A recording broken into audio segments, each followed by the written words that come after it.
Oh, goody. All right, what's going on, everybody?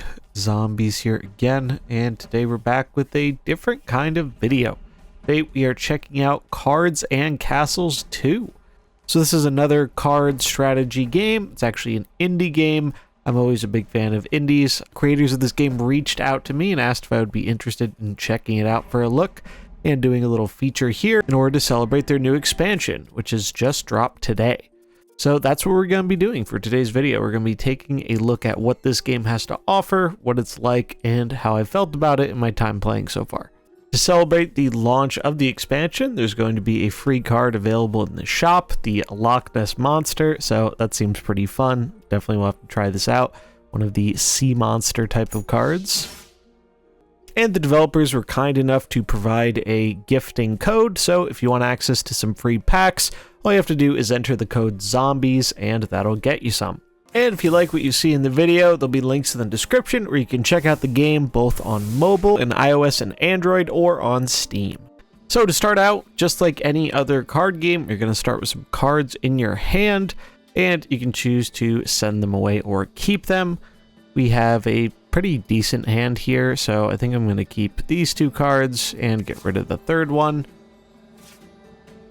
And nice, we got a pretty decent card to replace it with.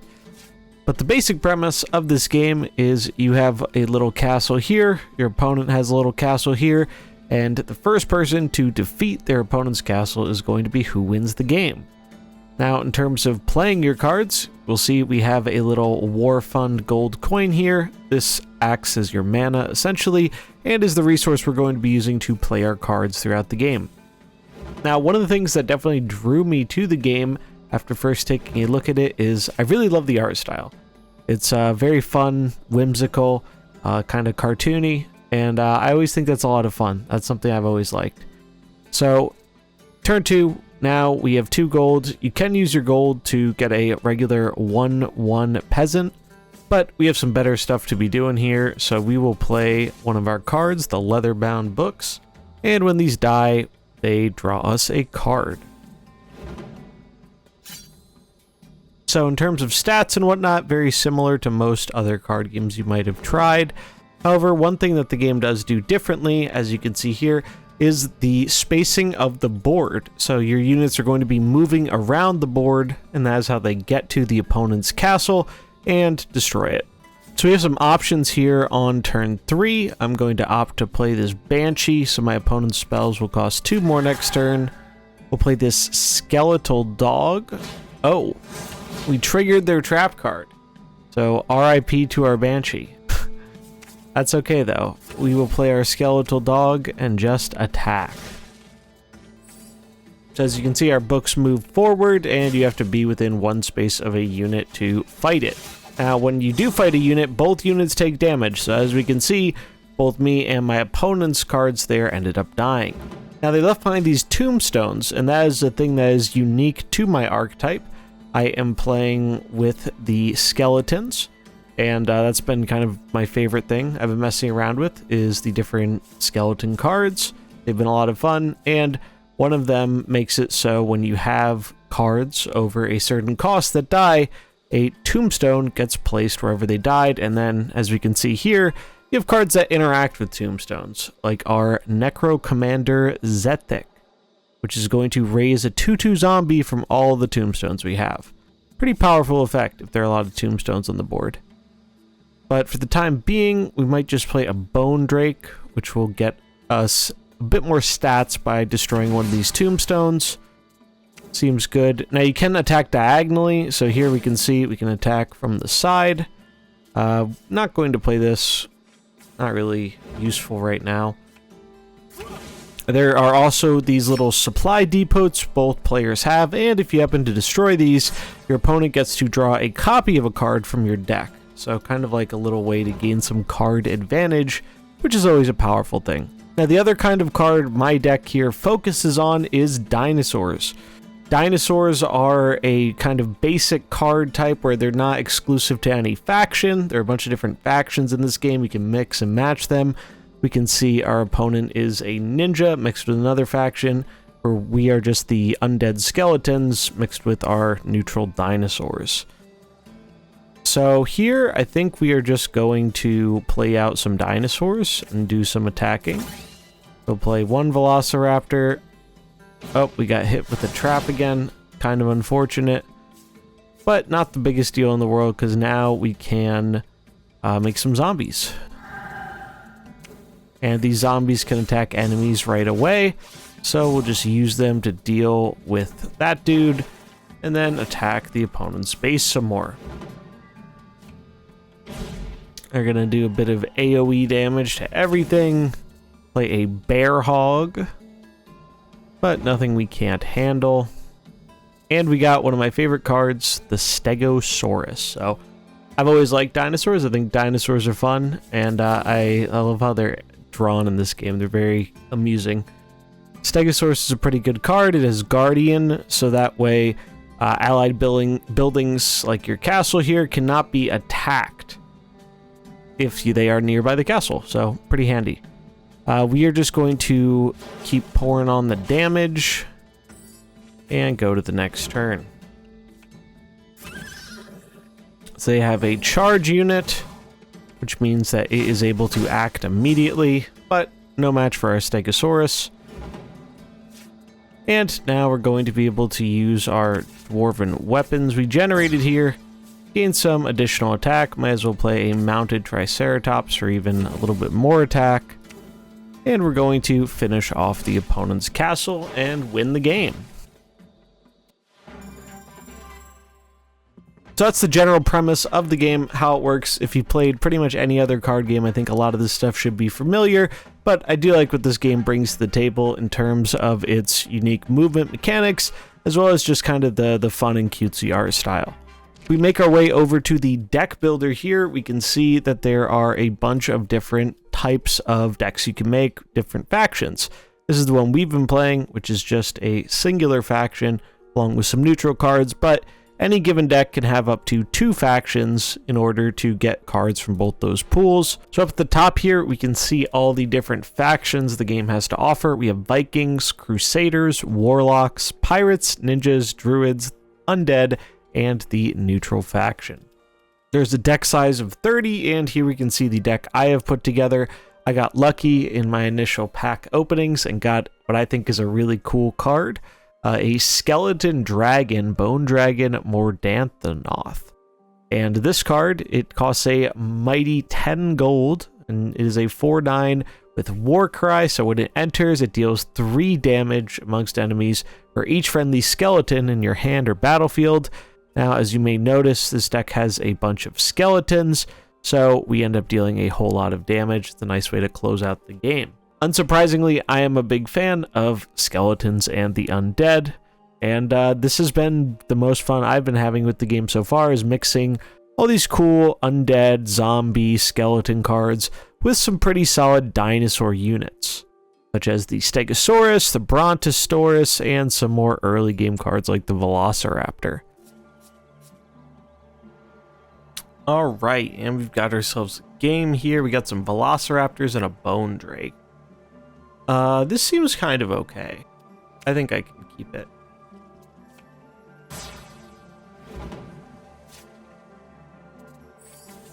Alright, this is kind of handy.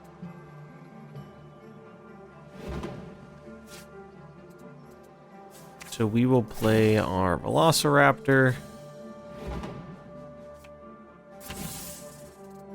And they have a Sahar Rider.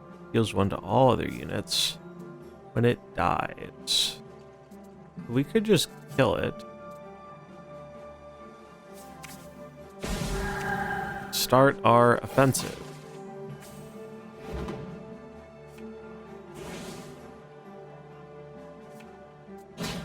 Alright. A little unfortunate they killed their guy, but not the end of the world. We could do 2 2s here, or just play a big skeletal warrior. I'm gonna go for the warrior. Oh, so they have a big dude, and he deals damage at the end of their turn. Oh, and he's one of the guys that can attack randomly. That actually worked out for us, though. Then we'll play a Banshee, and we'll play a Velociraptor. Actually, we'll play the Bone Drake. In case we get a dinosaur, I want to be able to draw a card, or generate a card off of this. So they have a Pegacord. That seems fine. We're kind of on the aggressive front this game, but it's working out pretty well. Because we are dealing just a ton of damage here. It's funny, our first game was really, really drawn out, but our second one's feels like it's going a lot faster. But they do put up some defenses here. Is it enough, though?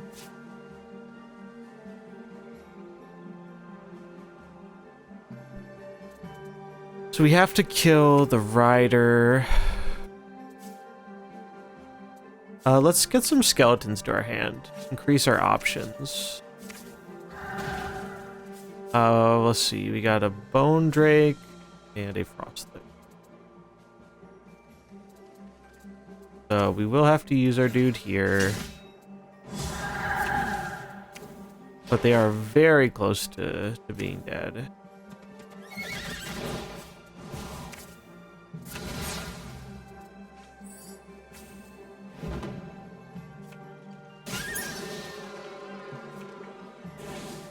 So we got a charge dude, but I don't know if that's going to be enough to save him here.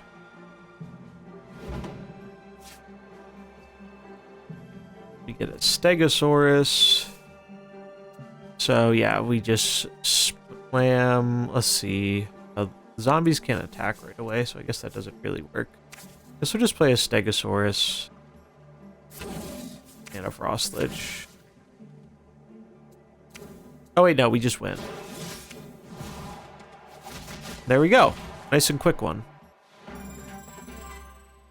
And we're going to dive into another game here. So this hand is looking a little slower, so I'm going to get rid of everything except for the leather-bound books, as I generally like that as one of our early game cards.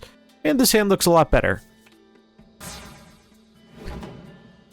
So we do have a start of the game effect here with our Reaper. This was enabling us to get all those handy tombstones.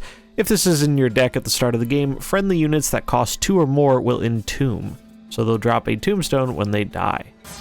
And here we can see the Medal of Bravery. This is the mechanic to offset the going first advantage. It does give you a free use of 1 gold 1 time.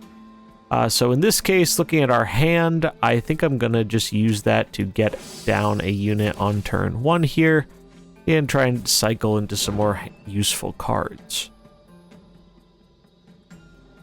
Looks like our opponent is on ninjas and druid.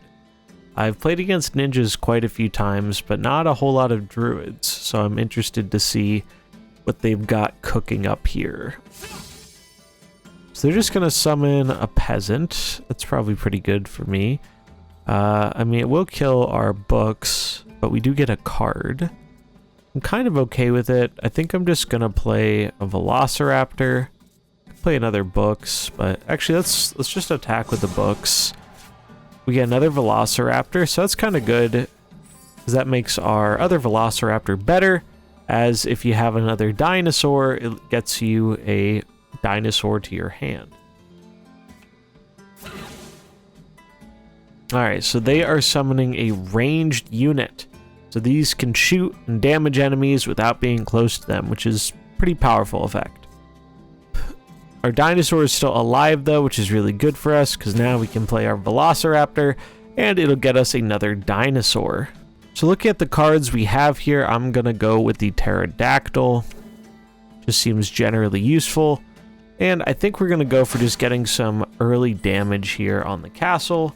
Now, it did have some armor, so we didn't actually deal damage directly to it, but we have to chip away at that anyway. A battle squirrel. So another range unit. It seems they're focused more on the range units. And they attack my tombstone. I guess that makes sense because they can't kill one of my units right away. So they want to destroy that before you can get any use out of it. And they're going to deal 2 to one of my dinos. Alright, so we have 4 coins here. I think we're just going to play the pterodactyl. We could go for the Reaper as well. But then it's going to be weaker to what they have, so we're just going to go and take out their range unit really quick, then pass the turn.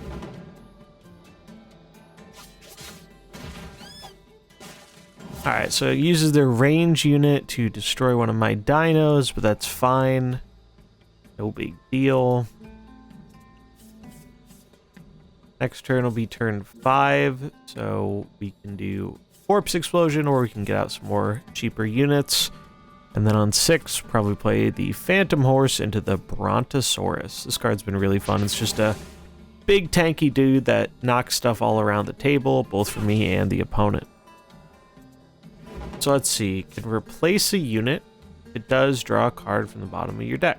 Transform a friendly unit and return the original to your hand. Ah, I see. So they transformed their peasant into this. Pretty good play. I think we're just gonna play some more dudes. I'm gonna opt to kill the peasant. Actually, wait. Yeah, I'm gonna opt to kill this peasant. Actually, we'll kill the squirrel. It's more value. We will play a Reaper. And then do Banshee or books. I think we'll go for the books. We'll put them a little bit further back.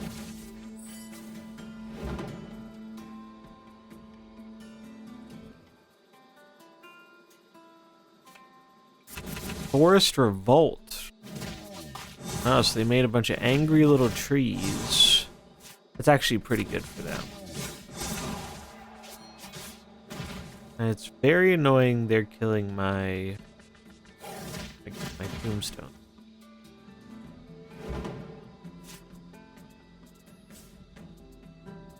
So we got another Phantom Horse. I think I'm just gonna play it. We could raise some dead, but I just want to make a Phantom Horse. Make this dude small. And then start playing some bigger stuff, or maybe get a Corpse Explosion going.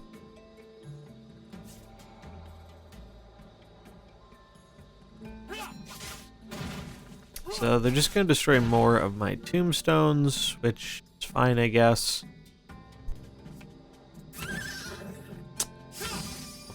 Another one of these charged dudes, eh?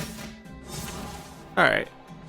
Well, that solidifies that playing another Phantom Horse is going to be good.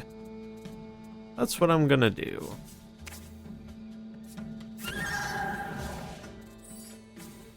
The peasants are kind of annoying here, mainly because of destroying my tombstones, but they aren't actually very threatening on their own. But their deck definitely has more ways of making use of cards like that, or tokens like that, which is kind of cool. Moving their dudes. Are they going to play a big guy? How many cards do they have left in their hand? They have 5 whole cards. They still got options. So Living Vines summons another Living Vines. It dies. Alright. So we need to get our cards going.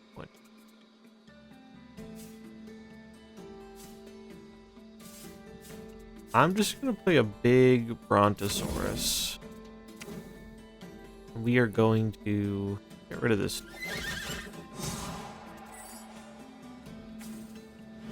I love the Brontosaurus. It's great.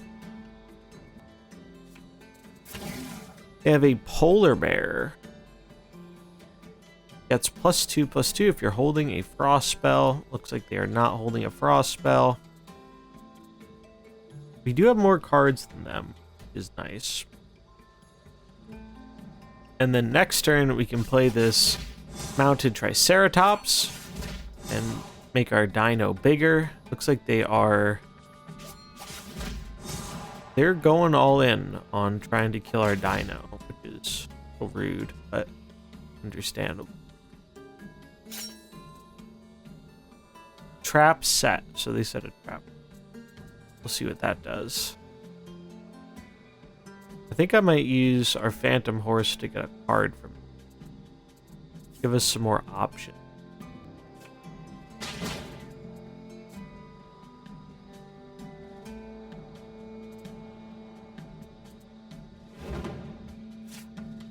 Oh, let's go. We got the Bone Dragon.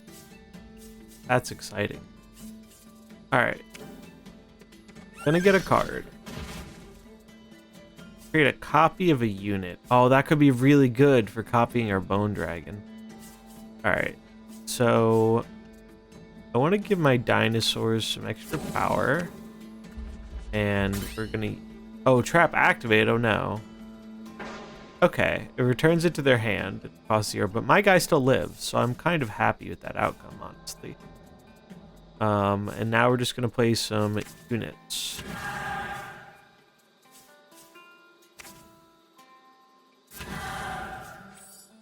Make their spells cost more.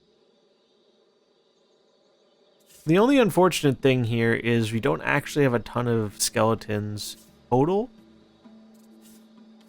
But maybe we can change that. No, we don't have our skeleton generator. I think this has been one of my favorite cards. It takes a while to get down at 10 cost, but it's really cool when it happens. So the polar bear comes back. Still does not get the buff. We got 4 cards left, so we are up on cards. Nice. Destroy a random enemy summoned building. Yeah, so you can make more of these buildings. And they set a trap. Alright, they're down to 2 cards. So we have the card advantage. Nice. And we're going to hopefully try and use our big dragon to lead us home here.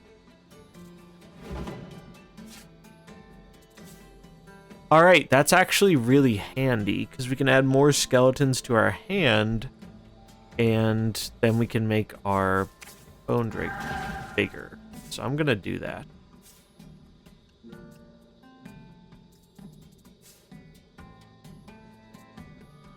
Let's see how we do this.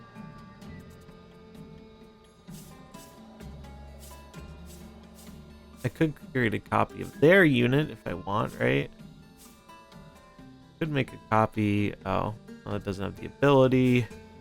Could we just play out our skeletons? We let stuff die. And then we draw some cards.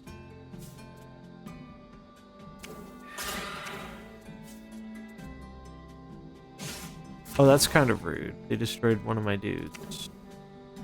Not super pleased about that. But that's okay, because we're going to draw some cards. And this is going to make our... This is going to make our dragon have a really big impact. Because now we have a bunch of skeletons. We have, let's see, 1, 2... 3 in hand, 1, 2, 3 on the board. It's pretty big. So our bone dragon here is going to deal a whole ton of damage. And given that the opponent's almost out of resources here compared to us, that should really push us forward towards winning the game. So they're still going to respect our gravestone here. Gonna give some armor to their polar bear. Fortunately, it does kill one of my skeletons, but that is okay. And they're just gonna make a peasant. I imagine, yeah, they're definitely running out of cards here. Heal a little. Gonna get a copy of one of my cards, which I don't think is gonna do them very good. And then we're just gonna slam our bone dragon. See what happens. I guess we should attack the peasant first. And it's our turn. So, yeah, we're Gonna do just that. Gonna attack this dude here. Then it's time for our big bone dragon.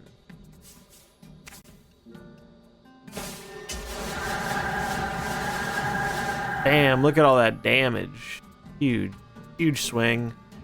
We are gonna opt to take out their polar bear. Well. And now we're kind of chilling. And next turn, we're going to use their own Genesis against them, create a copy of our bone dragon. No, they destroyed our bone dragon. That's so rude. My dreams have been shattered. But we still have a ton of cards, and they don't, so pretty okay with this. Yeah, they're down to 1 card. We have a lot more than 1 card. This game's a good example of how resource management's really important. We played those cards early, that gave us some card advantage, and our opponent didn't. And now it's really starting to pay off for us, even though they had quite a lead in the beginning.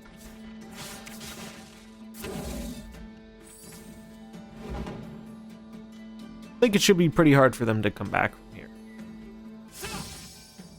Yep, they're just gonna make a peasant and pass. Oof. Alright, well, we're going to play a Stegosaurus.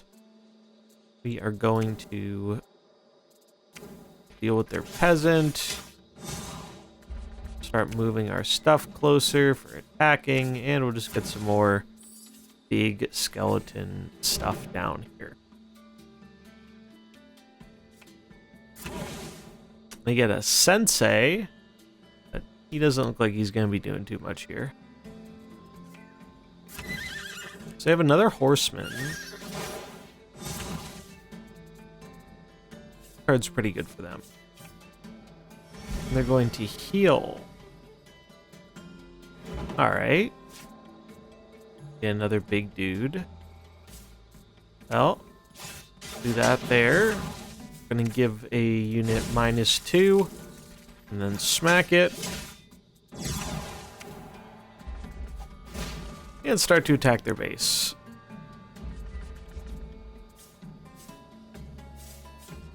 Let's see. I think I'm just going to Genesis a copy of our big old Brontosaurus here, and we'll just add in a Frostlet.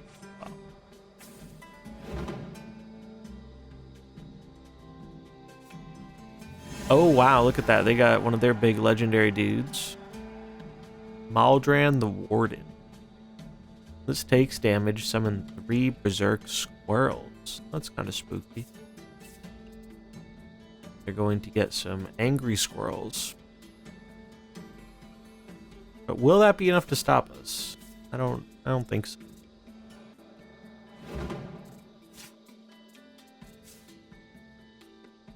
Okay, we got another Stegosaurus. So I think the move... Oh, that messed up my plan a little bit, but it's not the end of the world. So they have a lot of squirrels. But we can blow up the squirrels. So, no problem there.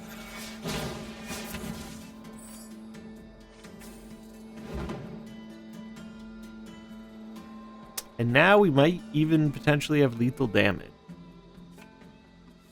We're gonna heal and get a card. Killer Monkey. But that, not enough to stop us. They do set a trap.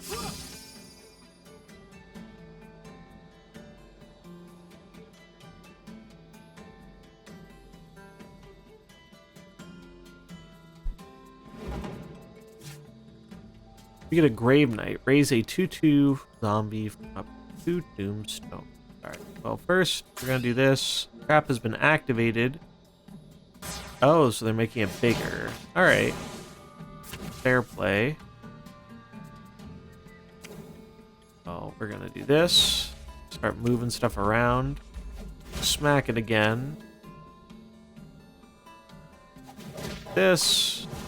Hit this. Play another Stegosaurus. And we might as well, I guess we'll just make a peasant.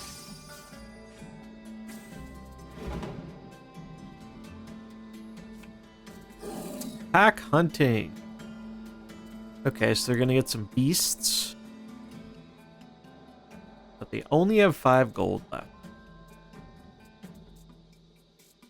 We're also both getting low on cards here. Only a few cards left in the deck. This has been a longer game than most of the games I've played.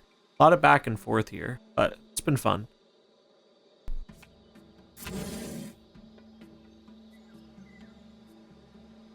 So they have a big bear to try and defend themselves, but it is not going to be enough, and we are going to close out the game here.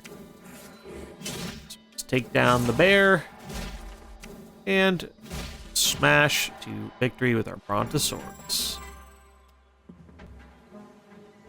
Alright, these are not cards we want early.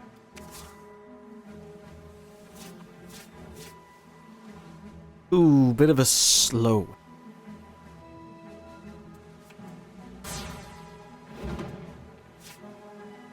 That's a good draw.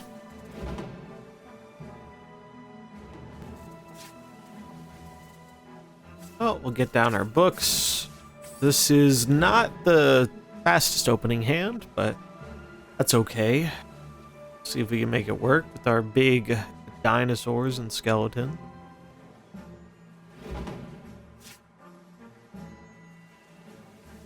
Alright, well, I guess we're attacking. Phew.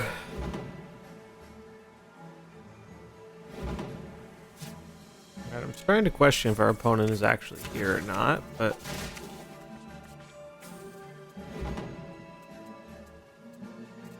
because they are not playing card.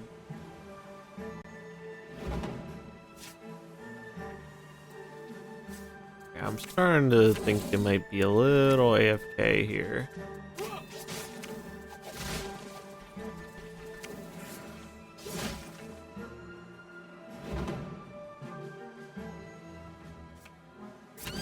Oh man, they played a card, a killer rabbit. Are they gonna start comboing off? I don't think so. I don't think the killer rabbit's gonna save them. That was annoying though, I will give them that. We're gonna get some skeletons though. Just keep smacking.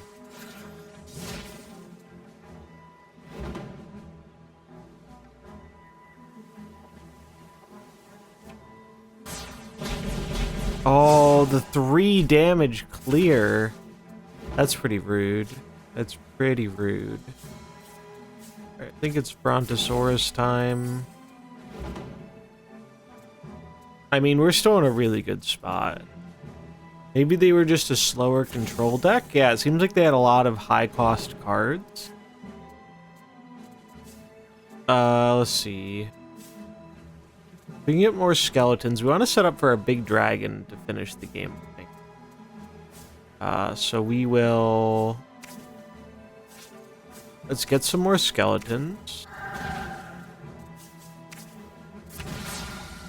Let's make a bigger dude. And we'll give him a punch. So now we have 1, 2, 3, 4, 5 skeletons. So, okay. So maybe, I guess they weren't AFK. They were just playing a deck with a lot of high cost cards. And maybe that works out for them here. I guess we'll see. I think I'm just going to play another Brontosaurus and then slam our big dude next turn. And we'll get Triceratops. I'm actually going to go for a card here. Why not? And then we get our big bone dragon down here. Which might just end the game. I don't know. Okay, that's... Geez, they really have a lot of high cost cards. Holy moly. Alright. We get an attack in though, and now it's Bone Dragon time. And there we go. Look at all that. Hoo-wee. That was pretty sick. That was pretty sick. That was neat. I've never seen a deck that relies on that many late game cards, but they did start to get stuff going. Maybe they just didn't draw their early game. And that's going to wrap it up for today's video on Cards and Castles 2. If you like the game and want to try it out for yourself, it is free, available on iOS, Android, and Steam. And as previously mentioned, they just dropped a new expansion, so the game just got a bunch of new cool cards to check out. I do want to thank them for sponsoring today's video. This was a lot of fun, and I really enjoy taking a look at these more indie projects, especially in a genre I really enjoy with the card game strategy kind of stuff. Thanks so much for watching. Hope you enjoyed it. If you did, remember to like and subscribe, and I'll catch you in the next one. Peace.